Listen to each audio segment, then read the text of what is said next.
first adopted by the Barnetts, I really thought that they were gonna be my family. I really wanted a dad and a mom that actually accepts my disabilities and loves me as their daughter. I used to watch a lot of TV shows where a mom and her daughter were very close. I thought that Christine was gonna be the mom that I always wanted.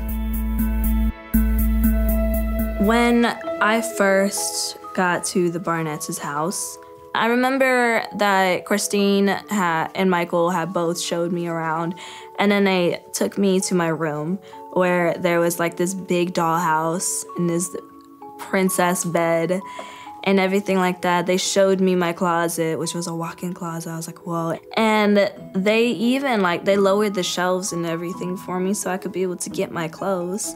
You know, I was just so happy. There was a park right across the street. We would hang out, we would play games and everything. It was so much fun. And I was going to school. I was in first grade. I was so excited because I wanted to go to school for as long as I can remember. I loved my classmates, I loved my friends. And I loved my first grade teacher. The Barnetts pushed this philosophy that Natalije is really, really smart reading these advanced books. You know, listen, as an investigator, I don't go by some whimsical information. You know, I want to know. I'm going to ask those questions. Hey, how are you? Good, how are you? Hey, I'm not doing too bad.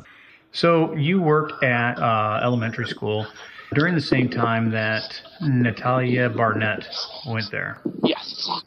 Christina brought it to your attention that they were questioning how old Natalije was. Did you ever question Natalije's age? Or She acted like she belonged, so I pretty much taught her like she was supposed to be in first grade. She wasn't reading chapter books or doing crazy math problems. Is she a prodigy? I mean, is she a standout student that she's so smart that she shouldn't be there? No. The underground springs and the windows of heaven were thrown open. I was over there one day and Chrissy just looked at Natalije and she said, "Can you read?" And she said, "Of course I can read. I'm not stupid." And this is not a little girl's voice. And so Chris gave her a Cosmopolitan magazine, put it down in front of her, opened to an article, and Natalije started reading it as well as you or I could. How does someone at 6 read a Cosmo magazine? Natalije, being able to read an article out of Cosmo?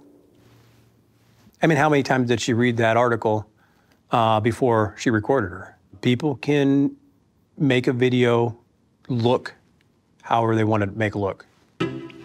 But the question then becomes, why? We're talking about a little girl's life that got changed forever because certain statements were made. She was reading an advanced book. Well, here's what I do know.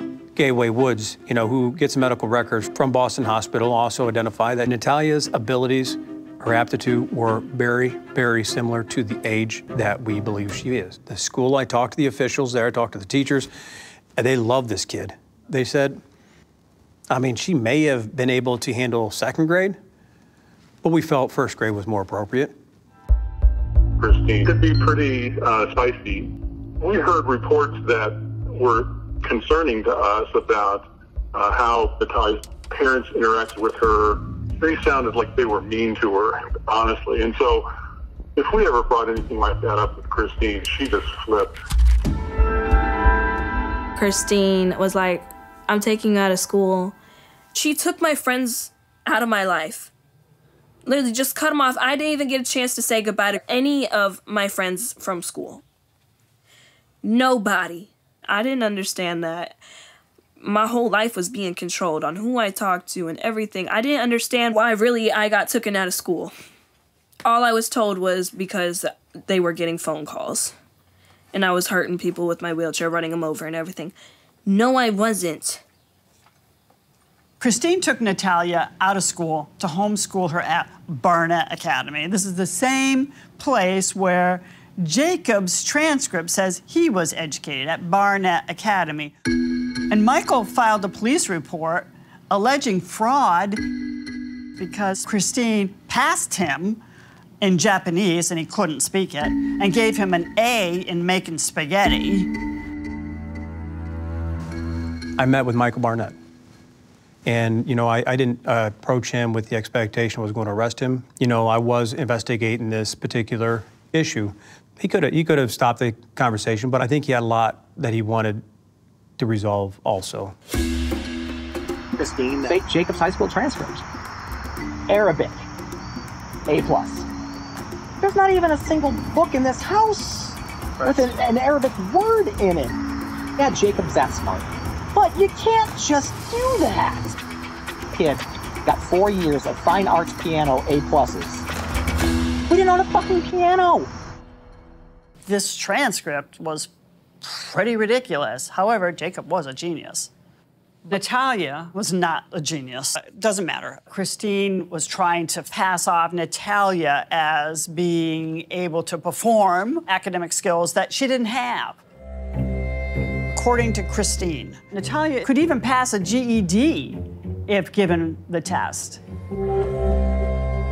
Christine thought she had turned Jacob into a genius. She saved him when no one else could. And according to what Michael said, that's what Christine planned to do with Natalije. But the problem was that Natalije didn't fit into the narrative. I was only like 6 or 7 years old. And Christine tried to give me a physics paper, and I'm like, I don't know what I'm doing. Like, what is this? And she's like, I know you know this, and you're gonna do it. And then she walked away.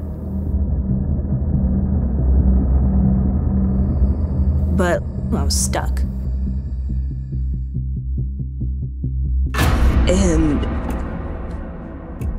I guess she just got so mad because I was telling her, like, I don't know this. And she pepper sprayed me right in the face. She's like, that's what it's gonna feel like every time that you don't listen. I started rubbing my eyes. She's like, don't do that, it's just gonna make it worse. And she literally would not let me wash it off or anything. She wouldn't help me. All I know is that I want to get this off my eyes. It hurts. But she didn't care that she just pepper sprayed me. She doesn't care that I was crying because it hurts.